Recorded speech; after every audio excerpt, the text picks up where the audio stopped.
নমস্কার বন্ধুরা, Sreemoyee astrological tips চ্যানেলে তোমাদের সকলকে স্বাগত জানাচ্ছি। নিউমারোলজি নিয়ে আজকে তোমাদের কাছে চলে এসেছি।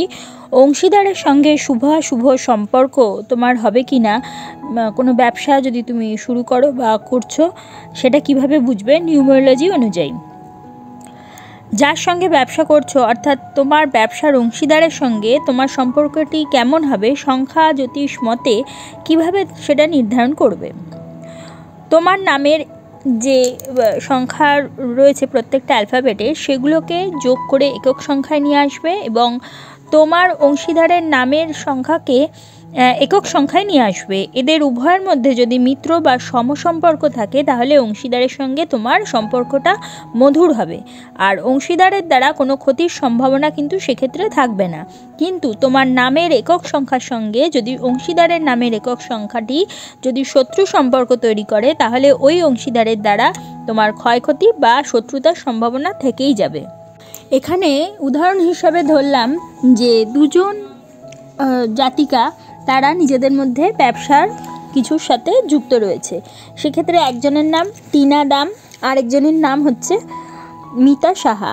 এখানে টিনা দামের যে নিউমারোলজিক্যালি প্রত্যেকটা অ্যালফাবেটের সংখ্যাকে যোগ করে পুরোটা যোগ করলে 26 এবং একক সংখ্যায় আসলে দাঁড়াচ্ছে হচ্ছে 8। একইভাবে মিতা সাহাকে যদি নাম্বারগুলো যোগ করা যায় সেখানে দাঁড়াচ্ছে হচ্ছে 27 এবং একক ডিজিটে যদি নিয়ে যাওয়া যায় নাম্বার হচ্ছে 9। তাহলে এখানে এই 4টা থেকে পাচ্ছি 8 সংখ্যা হচ্ছে শনির সংখ্যা এবং 9 হচ্ছে মঙ্গল নির্দেশ করছে। তাহলে এখানে 8 সংখ্যার ক্ষেত্রে সম হচ্ছে 9 এবং 9 সংখ্যার ক্ষেত্রে বন্ধু গ্রহ হচ্ছে 8। সে কারণে এরা যদি ব্যবসা শুরু করে বা কোনো ব্যবসার কাজের সাথে যুক্ত থাকে অংশীদারি ব্যবসার সাথে, তাহলে অবশ্যই এরা ব্যবসার ক্ষেত্রে সাফল্য অর্জন করতে পারবে।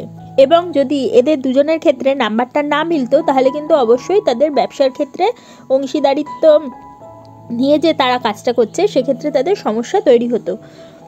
তাহলে বন্ধুরা, আজকে তোমরা জানলে যে অংশীদারি ব্যবসা করতে গেলে তোমার যে পার্টনার রয়েছে তার সাথে তোমার নিউমারোলজিক্যালি মিলছে কিনা। যদি তোমাদের এই ভিডিওটা ভালো লাগে তাহলে অবশ্যই এটা লাইক করে দিও, তোমাদের পরিচিতদের মধ্যে শেয়ার করে তাদের জানার সুযোগ করে দিও, এবং যারা এখনও পর্যন্ত আমার চ্যানেলটা সাবস্ক্রাইব করোনি অবশ্যই সাবস্ক্রাইব করে দিও এবং পাশে থাকা বেল আইকনটি প্রেস করতে কিন্তু ভুলো না।